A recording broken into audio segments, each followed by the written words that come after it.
de 12 a 24. Diz assim a palavra de Deus: assim, pois, todos os que pecaram sem lei, também sem lei perecerão. E todos os que com lei pecaram, mediante a lei, serão julgados. Porque os simples ouvirdes da lei, porque os simples ouvidores da lei não são justos diante de Deus, mas os que praticam a lei hão de ser justificados. Quando, pois, os gentios que não têm lei procedem por natureza de conformidade com a lei, não tendo lei, servem eles mesmos de lei para si mesmos. Estes mostram a norma da lei gravada no seu coração, testemunhando-lhes também a consciência e os seus pensamentos mutuamente, acusando-se e defendendo-se no dia em que Deus, por meio de Cristo Jesus, julgar os segredos dos homens de conformidade com o meu evangelho. Se, porém, tu que tens sobrenome judeu e repousas na lei e te glorias em Deus, que conheces a sua vontade e aprovas as coisas excelentes, sendo instruído na lei, que estás persuadido de que és guia de cegos, luz dos que se encontram em trevas, instrutor de ignorantes, mestre de crianças, tendo na lei a forma da sabedoria e da verdade, tu, pois, que ensinas a outrem, não te ensinas a ti mesmo? Tu que pregas, não se deve furtar, se deve furtar, furtas? Dizes que não se deve cometer adultério e o cometes? Abominas os ídolos e lhes rouba os templos? Tu que te glorias na lei, desonras a Deus pela transgressão da lei? Pois, como está escrito, o nome de Deus é blasfemado entre os gentios por vossa causa. Oremos uma vez mais. Ó Deus, a tua palavra é tão grandiosa e tão maravilhosa, tão acima do nosso entendimento e da nossa capacidade. Precisamos do poder do teu Espírito Santo. Ajuda-nos, ó Deus, a compreender a tua palavra. Ajuda-nos a expressar e explicar com fidelidade ao pensamento original do qual o Senhor se reportou, inspirando o teu servo, o apóstolo Paulo. Todavia, Senhor Deus, que se faça relevante a nós nos nossos dias, na nossa época, no nosso cotidiano, no nosso viver. Sê conosco nesta hora. Ouve, Senhor, esta oração, nosso clamor.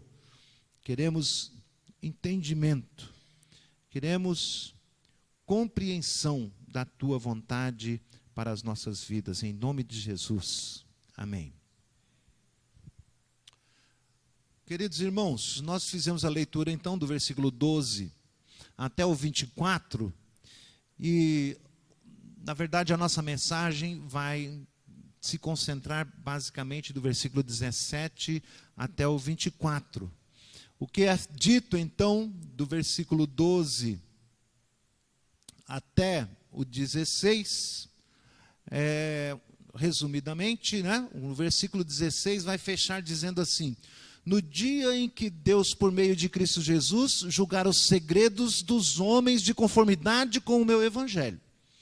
Então, o que o apóstolo Paulo está dizendo, haverá um dia em que Deus vai julgar a todos, quer sejam judeus, quer sejam gentios. Vai julgar os religiosos e os não religiosos. Aqueles que porventura nunca têm ouvido serão julgados em justa medida pelas suas ações, pelas suas atitudes, em resposta àquilo que Deus se deixou revelar a eles. Não há um a quem Deus não tenha se deixado revelar, como já temos visto. Se revelou à sua consciência, se revelou ao seu coração, quando se defendem, quando se esquivam, quando se acusam. Um juiz que nunca ouviu falar de Deus, mas julga os casos, ele está expressando ali a revelação de Deus ao seu coração. Quando ele vai de encontro ou bate de frente com aquilo que o Senhor diz, a sua consciência é tocada, é alertada pelo Deus Todo-Poderoso, justo, santo e o grande juiz de toda a terra. O que Paulo está comprovando, versículo após versículo, até o capítulo 3, é que todos são indesculpáveis. Ainda que em alguns ele tenha se revelado em menor escala e em outros em proporções maiores.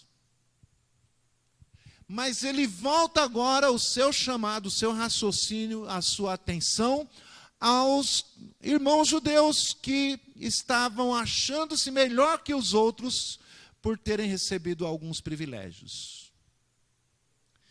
Estando, portanto, todos encerrados em desobediência, Paulo continua usando a mesma técnica que ele vinha usando de retórica, falando com um personagem imaginário.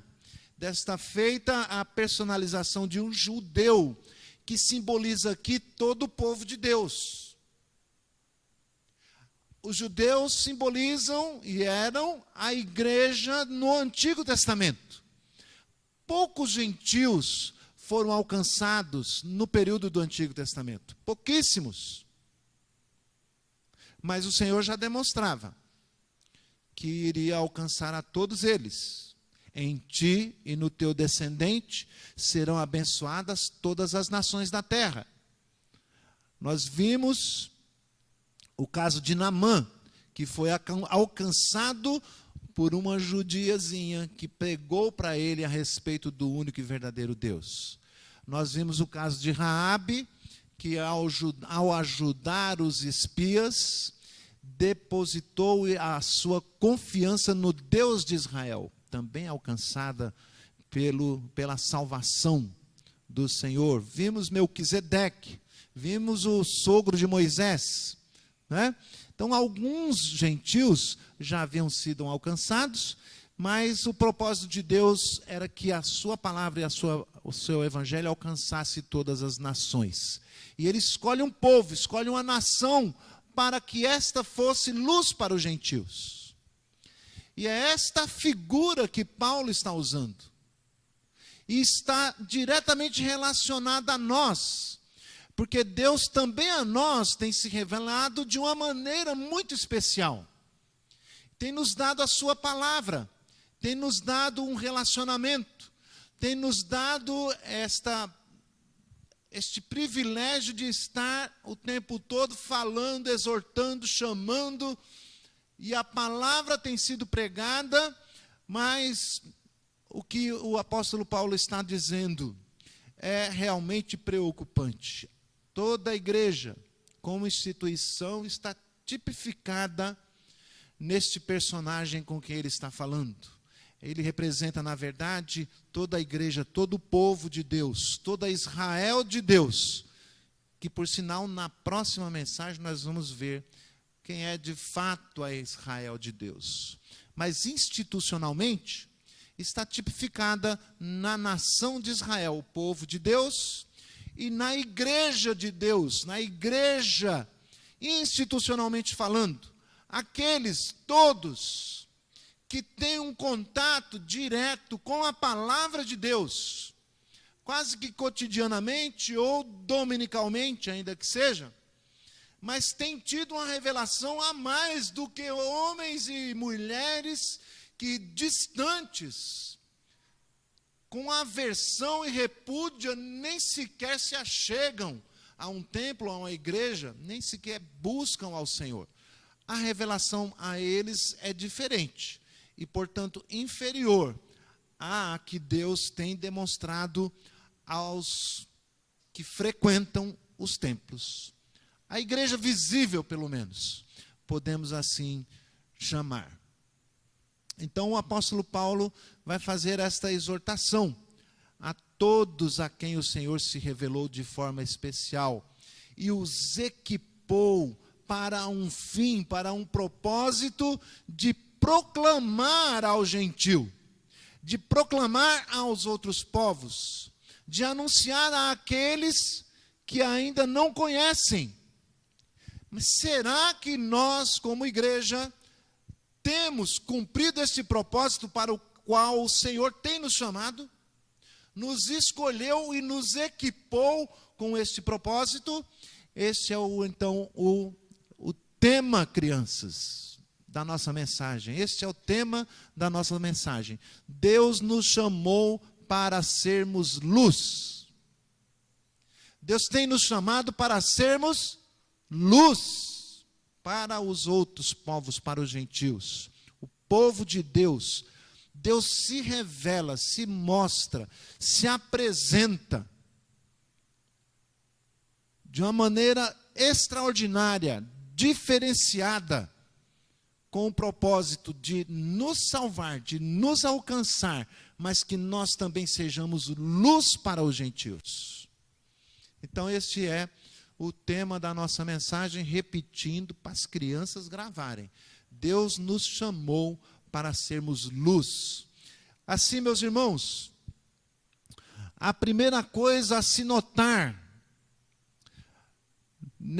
nesta exortação que o apóstolo Paulo passa a fazer são os privilégios que Deus nos tem dado.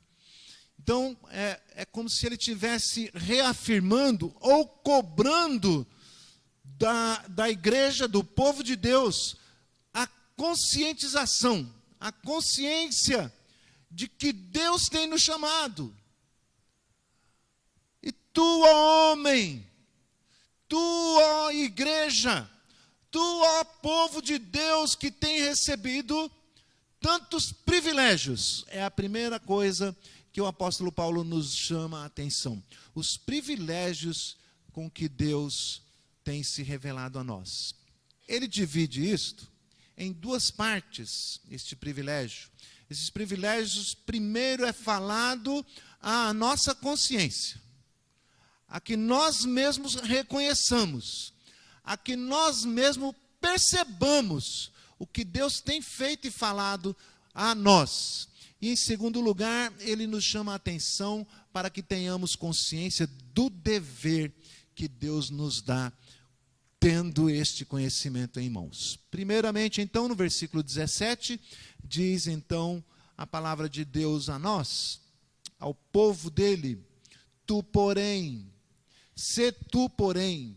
que tens por sobrenome judeu, e aqui a palavra, o nome, né, judeu, o sobrenome judeu, é um privilégio que está se reportando às profecias. A salvação vem dos judeus, os oráculos de Deus foi dado aos judeus, a palavra vem de Judá, da tribo de Judá, as profecias a partir de José vai fazer fortes indicações a respeito do Messias, né? A eles é dado a lei, os oráculos de Deus, para que eles tivessem o entendimento, o conhecimento deste Deus santo, o único Deus, o Todo-Poderoso, o Criador de todas as coisas, que nós estamos separados deles, que precisamos de um sacerdote que seja intermediário entre nós e Deus. É revelado minuciosamente aos judeus. É dado as regras, é dado a lei, é dado os deveres, para que seja tipificado e apontado e demonstrado, para que o mundo visse que há um Deus todo-poderoso e que tem cuidado do seu povo, que é santo e que exige a santidade. Não é assim também conosco?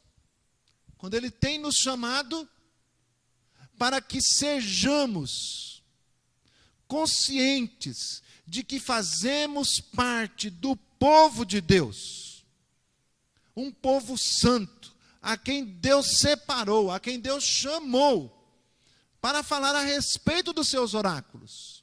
Quando o judeu diz, eu sou judeu, é o mesmo que Paulo está dizendo assim, a quem toda a família toma por nome o nosso Deus e Pai, o nosso Senhor Jesus Cristo. Quem toma por sobrenome a Israel de Deus, o povo de Deus, a igreja de Deus, o corpo de Cristo.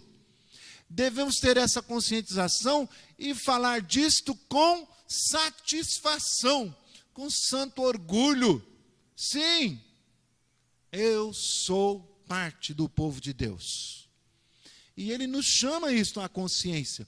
Tu que tens por sobrenome judeu e repousas na lei, repousas no fato de Deus ter se revelado com largueza, expressando qual é a sua vontade para a nossa santificação. Sim, o Senhor Jesus nos aboliu da maldição da lei, mas ele não veio para rasgar a lei, mas para cumpri-la. Cumpriu em todos os aspectos e cumpriu no que dizia respeito às promessas a respeito do Messias, a respeito dele mesmo. E é nisto que devemos confiar e repousar, que as Escrituras apontam para aquele, o único, que não pecou e que ofereceu o sacrifício perfeito para nos perdoar e para nos santificar. Deve nos encher de alegria no coração, de paz na alma, de contentamento diante de Deus, porque o Senhor Jesus é o nosso Salvador. Eu faço parte desse povo e confiadamente na palavra de Deus, repousando nela e para tudo que ela indica, um Deus santo, que não é ministro do pecado. Ele veio para morrer por causa dos nossos pecados, não para que pudéssemos pecar à vontade, mas para que nós saibamos o quanto é abominável para Ele o pecado, e que a sua justiça é exercida sobre todo aquele que pecar. Todavia, aqueles que creram que Cristo já foi punido no seu lugar, podem repousar tranquilos. De maneira que diremos, repousando sob a lei, repousando sob o que está escrito, sob o que está anunciado. Senhor, eu quero entrar na tua presença confiadamente, porque sei que Jesus já pagou o preço e agora eu posso entrar na tua presença, santificado, justificado, repousando nas promessas da palavra de Deus, e te glorias em Deus. Aquele que se gloriar, glorie-se tão somente na cruz de Cristo, isto é, glorie-se naquilo que Ele fez, glorie-se no seu amor para conosco, glorie-se em Deus. Não sou o bom, não sou o melhor, não sou o eu, caia por terra todo eu, convém que eu diminua e que o Senhor cresça, e eu tão somente me glorio no único e verdadeiro Deus santo e poderoso e maravilhoso e bondoso, perdoador, assaz benigno. É nisto que eu me glorio, que conheces a sua vontade, revelada nas Sagradas Escrituras, e aprovas as coisas excelentes. Todos concordamos que é santo e justo o que o Senhor está requerendo de nós. E sendo instruídos na lei, diuturnamente, ou pelo menos 2 vezes por semana, ou quiçá 1 vez por semana. Há alguns faltosos, ainda que não tão frequentes, uma vez a cada mês, quem sabe. E o Senhor então nos traz à memória estas coisas, como que dizendo assim: você tem recebido, tem sido abençoado com estes privilégios. E com estes privilégios, é necessário que nos lembremos, que tragamos a consciência. Vocês estão persuadidos e convencidos de que és guias de cegos, luz para os que se encontram em trevas. Não se esqueça que toda essa revelação, toda essa bondade com que Deus tem se revelado a nós, é com este propósito, de irmos e levarmos luz, salvação, pregação do Evangelho àqueles que ainda não o conhecem. E, meus irmãos, a palavra de Deus nos dá o entender que os anjos anelam compreender o que é isto. Que privilégio é este? Por que não eu? Dizem os anjos. Como pode tamanho privilégio? Como pode? Serão, eu não estou conjecturando aqui, né? Serão derrotados esses coitados que têm que fazer esta obra? Perseguidos por Satanás? Mas compete tão somente a nós. Ele tem nos dado esta revelação, tem nos abençoado para que nós sejamos os privilegiados de comunicar esta mensagem salvadora àqueles que ainda não se entregaram, que ainda não se renderam. És guias de cegos e luz para os que se encontram em trevas. Instrutores de ignorantes, por mais sábios que pareçam, ignorantes à verdadeira sabedoria, desconhecedores da suprema sabedoria, da salvação, do Evangelho do nosso Senhor e Salvador Jesus Cristo. Necessitados, portanto, de ouvirem. Nós somos os instrumentos, temos o privilégio de Deus de sermos esses instrumentos, mestres de crianças, tendo na lei a forma da sabedoria e da verdade. São estes, portanto, os privilégios. Deus nos tem abençoado muitíssimo com a sua revelação, com o propósito de que levemos também aos gentios. A segunda coisa que o apóstolo nos chama a atenção é um alerta para o fato de que estaríamos nós respondendo os privilégios que nos foram dados? Estaríamos nós cumprindo o que foi requerido de Deus? Ou seja, estaríamos nós sendo luz para os gentios? Alguém poderia dizer, sim, eu prego, eu falo para todo mundo que eu sou crente, eu exorto, eu chamo a atenção. Mas o apóstolo Paulo vem nos indagar se nós não teríamos ou não estamos agindo com hipocrisia, ou seja, agindo em contradição com aquilo que pregamos, que é nosso dever, que é nosso privilégio pregar. Nós já entendemos. Se negligenciamos isto, Deus vai nos cobrar. Mas a palavra de Deus está dizendo, e quando você prega, a sua pregação é coerente com o seu modo de vida? Você tem dado o testemunho coerente com aquilo que você prega? Tu, pois, versículo 21, que ensinas a outrem, não te ensinas a ti mesmo?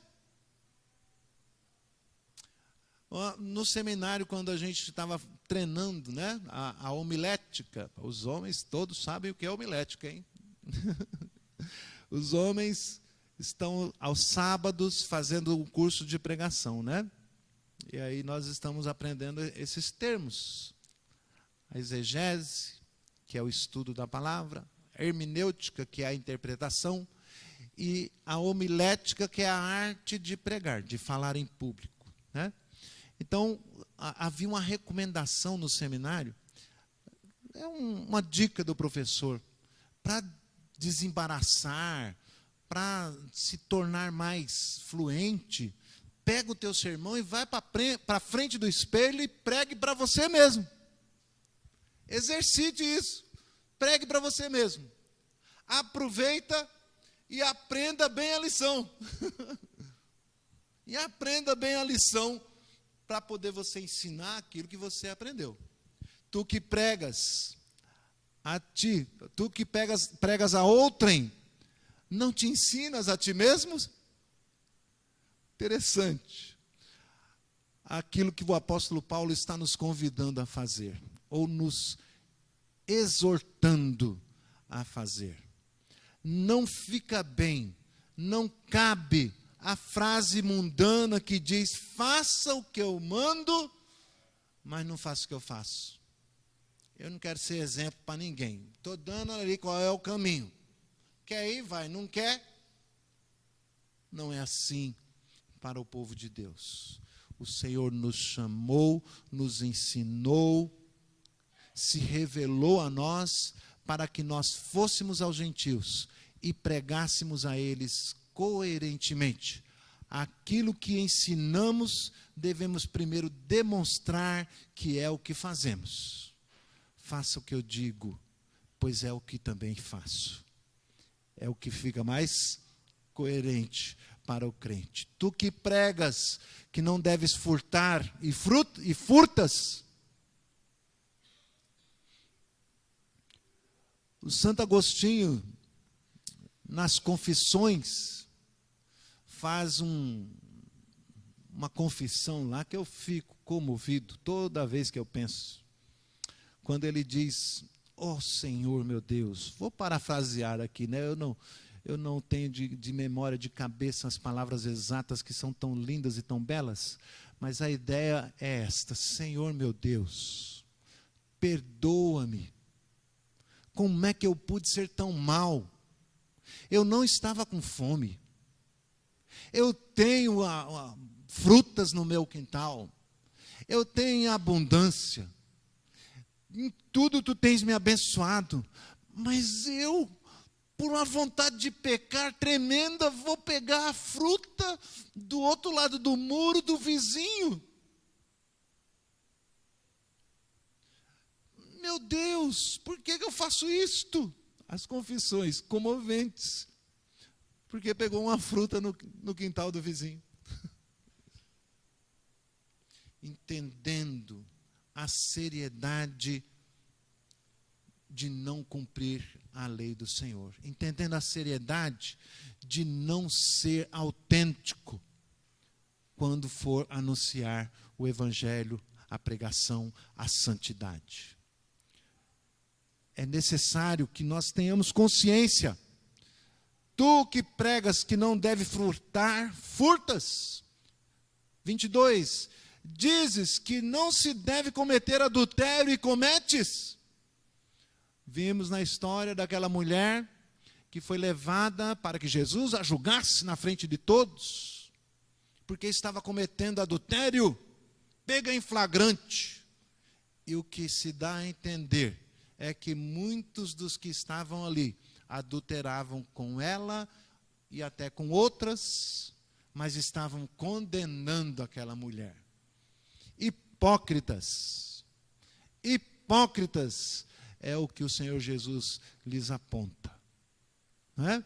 Então, manda que não adulteres, mas adulteras. Os outros não pode. Isto vale para tantos outros pecados. Abominas os ídolos e lhes roubas os templos. Muitas vezes, amados irmãos, os judeus, ao vencer uma guerra,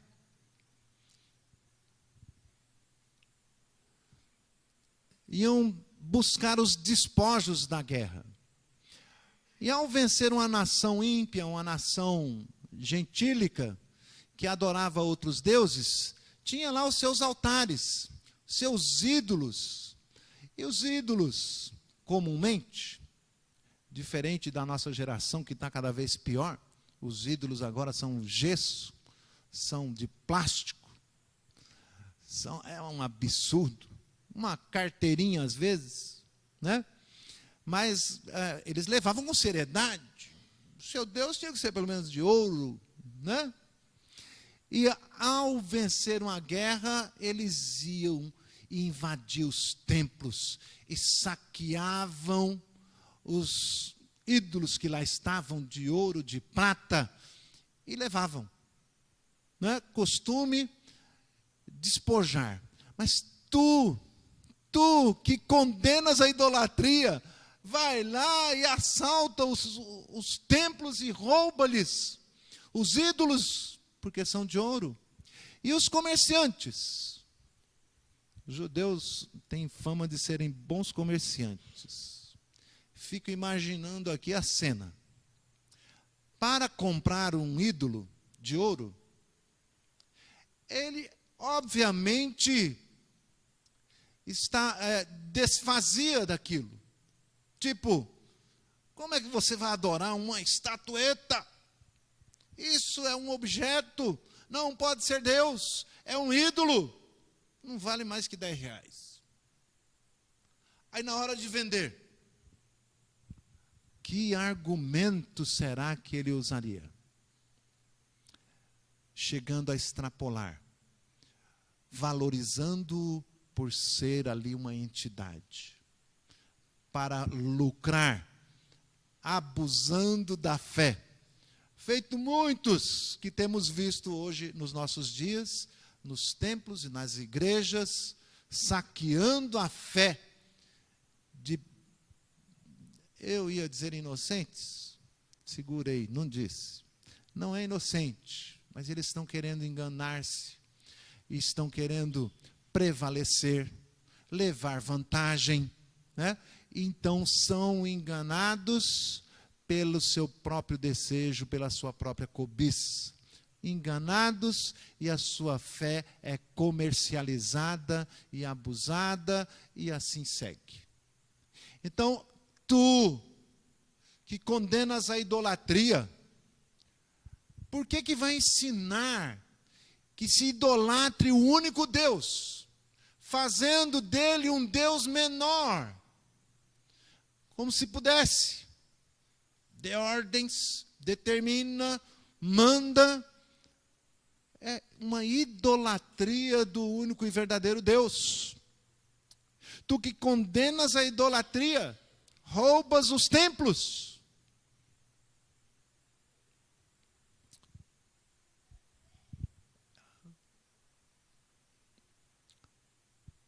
É quase que um sinônimo, é semelhante quando vai se falar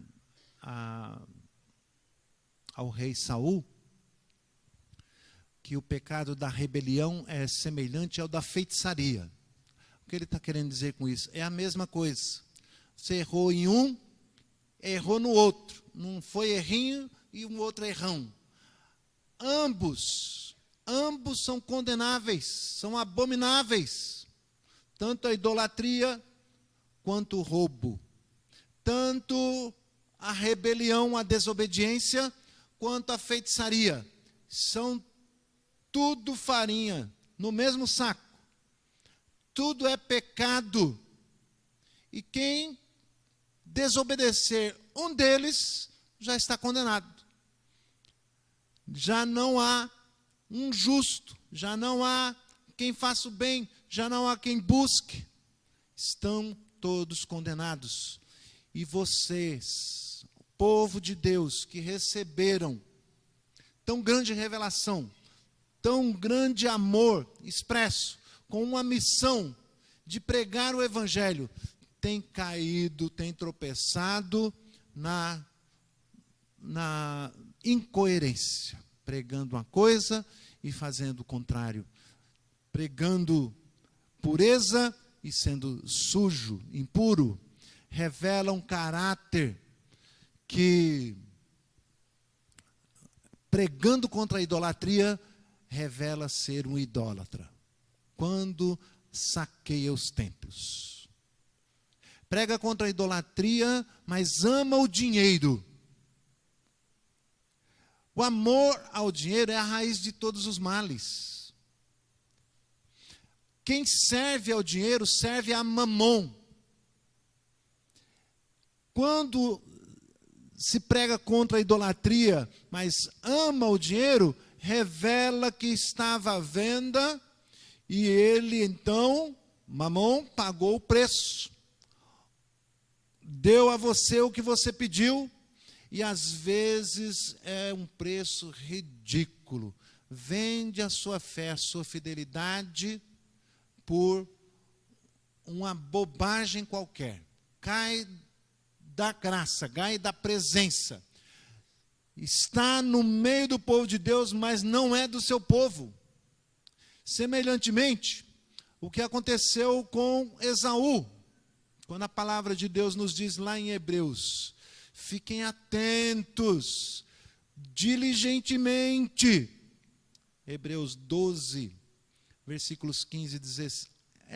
É um trecho inteiro, eu estou aqui resumidamente falando aos irmãos. Fiquem atentos, diligentes, para que não haja algum impuro ou profano como foi Esaú, o qual por um repasto, lembram-se? Um repasto de ervilha, por um repasto, vendeu o seu direito de primogenitura, para satisfazer o seu desejo, a sua vontade, a sua concupiscência.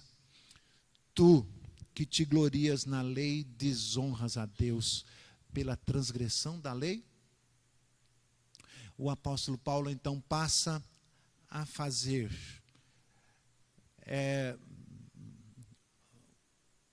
a expressar mais uma coisa a ser notada, a terceira exortação, como está escrito, o nome de Deus é blasfemado entre os gentios por vossa causa. A terceira exortação é que, se você tem agido assim, se você tem agido com hipocrisia, se você tem agido contrário ao que prega, mesmo tendo sido tão abençoado, mesmo Deus tendo se revelado tão maravilhosamente, tão bondosamente a você, e estás agindo com hipocrisia, tem um efeito devastador. O efeito é contrário ao propósito, àquilo com o qual Deus nos revelou, ou se revelou a nós de tal forma. Primeiro vamos à citação, como está escrito. Agora que farei eu aqui, diz o Senhor. É Isaías 52:5 que o apóstolo Paulo está citando. Como está escrito: visto ter sido o meu povo levado sem preço, os tiranos sobre ele dão uivos, diz o Senhor, e o meu nome é blasfemado incessantemente todo dia. A questão aqui é que a nação estava sendo levada cativa, estava sendo levada presa pelo tirano, pelos assírios, e ficava ali implícito e explícito a blasfêmia que eles diziam contra o povo de Deus e contra o Deus soberano todo-poderoso de Israel. Cadê o Deus que te tirou do Egito? Não pode livrar das nossas mãos. Por isso é dito, o meu povo, o meu nome é blasfemado incessantemente, todo dia. E por que eles foram levados cativos? É porque Deus não poderia livrá-los? É porque Deus estava surdo? É porque o seu braço estava ressequido? Atrofiado? Não, diz o profeta Isaías no capítulo 59, os vossos pecados é que fazem separação entre vós e o vosso Deus. Por isso é que o meu nome está sendo blasfemado. É por isso que Paulo faz essa citação direta do que está dizendo o profeta Isaías. O seu nome é blasfemado entre os gentios, entre os povos. Por isso, escreveu o apóstolo Paulo citando esse contexto. O nome de Deus é blasfemado entre os gentios por vossa causa, por causa dos vossos pecados, porque as suas atitudes não condizem com o seu discurso, porque o vosso testemunho é mau. Então, o entendimento de blasfêmia aqui pode ser 3 possibilidades. Não necessariamente das 3 uma, mas as 3 podem ser. Ou vocês são loucos por não levarem a sério um Deus santo, poderoso, irado, rígido. Não leva a sério ao pregar sobre a sua santidade e a severidade. Ou vocês são um bando de malucos jogando palavras ao vento, não creem em nada e estão aí falando bobagem, atirando para qualquer lado. Ou esse Deus é uma fantasia, é um engano, é uma mentira. No dizer do cientista que lidera um movimento pró-ateísta, chamado Richard Dawkins, ateísta miserável, que o Senhor tenha misericórdia dele, o Evangelho o alcance. Escreveu um livro chamado Deus, um Delírio. Eles blasfemam, eles desdenham, tanto do povo de Deus, quanto do próprio Deus. No dizer do outro bigodudo, do Nietzsche, Deus está morto. Porque é o que nós vemos. Olhe para as igrejas, olhe para esse povo, olhe para a confissão deles e olhe para o que eles fazem. Olhe quem são. Por vossa causa, diz o Senhor, o meu nome é blasfemado. Qualquer das possibilidades aí constitui uma blasfêmia, mas é o efeito da hipocrisia que nos torna responsáveis pelas blasfêmias. Devemos, então, tomar cuidado, meus amados irmãos. Concluindo, o que nos ensina a palavra de Deus, que é certo e justo, que nós reconheçamos que somos de fato privilegiados, que nos alegremos com isto, que cumpramos o propósito para o qual Ele nos chamou e se revelou a nós, para anunciar de fato o Evangelho. O contrário aqui não é, não pregue, já que você não é coerente. O que ele está dizendo é, podem se alegrar porque receberam a revelação, porque fazem parte desse povo, porque são a igreja do Deus vivo, porque são coluna e baluarte da verdade. Somos, sim, de fato, privilegiados. E agora temos o dever de anunciar isto. Mas não sejam hipócritas. Sejam sinceros naquilo que aprenderam e naquilo que têm que pregar. Corrijam-se, santifiquem-se, alinhem as coisas. Espera aí, aqui está ruim a coisa, vamos melhorar, vamos nos santificar. Ali mesmo no texto de Hebreus, quando fala do profano, diz assim, para procurar diligentemente, a santificação, sem a qual ninguém verá a Deus. Na sequência diz ele, que não haja nem entre vós nenhum profano, Não profanem o nome de Deus. Não desdenhem. Não dá uma de louco, como as conjecturas que fizemos. Devemos levar a sério. Parece que eu ouvi isso hoje numa oração, não foi? Levar a sério as coisas de Deus. Às vezes, irmãos, parece que a gente tem que ficar chamando, apelando. A gente fica pedindo, Senhor, dá sabedoria, dá discernimento, dá um espírito voluntário para fazer a tua obra, para realizar aquilo que o Senhor tem para nós, para a tua igreja, para o teu povo. Às vezes você precisa ficar apelando, me ajuda, vamos lá. Oh, rapaz, parece que as conjecturas não ficam muito fora.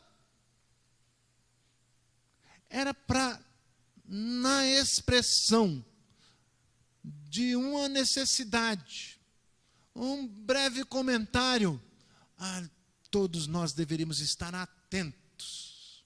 Atentos. O que está precisando? O que eu posso fazer? Como eu posso contribuir? Eu quero fazer aquilo para o que Deus me chamou, ser bênção e luz para os gentios, para o mundo. Um instrumento em suas mãos, porque eu o temo. Se não, meus irmãos, não passaremos de hipócritas.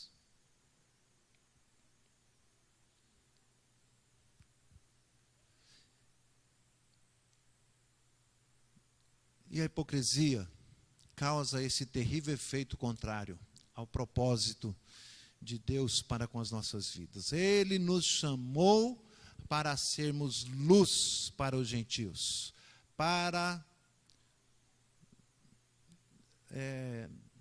sermos o seu instrumento. Mas se formos hipócritas, os levaremos, os gentios, a blasfemar contra Deus, por culpa nossa. Carregaremos mais esse pecado, então. O que devemos fazer a partir deste entendimento, desta exortação, deste conhecimento? Em primeiro lugar, irmãos, temamos a Deus. Temamos a Deus. Não ignoremos a sua bondade para conosco, a sua revelação, a sua manifestação, o seu chamado, cotidianamente, dioturnamente, a sua revelação em nós. Sejamos coerentes na nossa vida cristã, sejamos não apenas parte de um povo, mas que sejamos um povo verdadeiramente crente. Cristãos verdadeiros, homens de Deus, maridos de Deus, esposas de Deus, filhos de Deus, pais e mães de Deus. Sejamos coerentes, para que quando o mundo olhe para nós, enxergue uma luz, uma saída, alguém que possa confiar, alguém que vai dar um aconselhamento, alguém que vai dirigir uma questão sabiamente, instrumento de Deus, palavra abençoadora, porém firme, exortativa, corretiva. Ser luz não é ser babaca, bobão, bobo alegre. É ser luz, mostrar o caminho, apontar para Deus, para a sua santidade, para a sua salvação.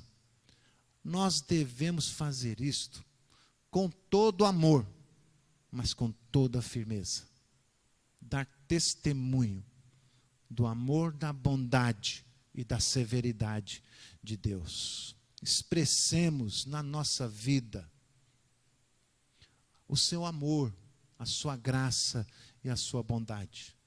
Irmãos, sejamos luz para os gentios, conforme o Senhor nos tem chamado. Amém, queridos? Vamos, nesse instante, convidar os presbíteros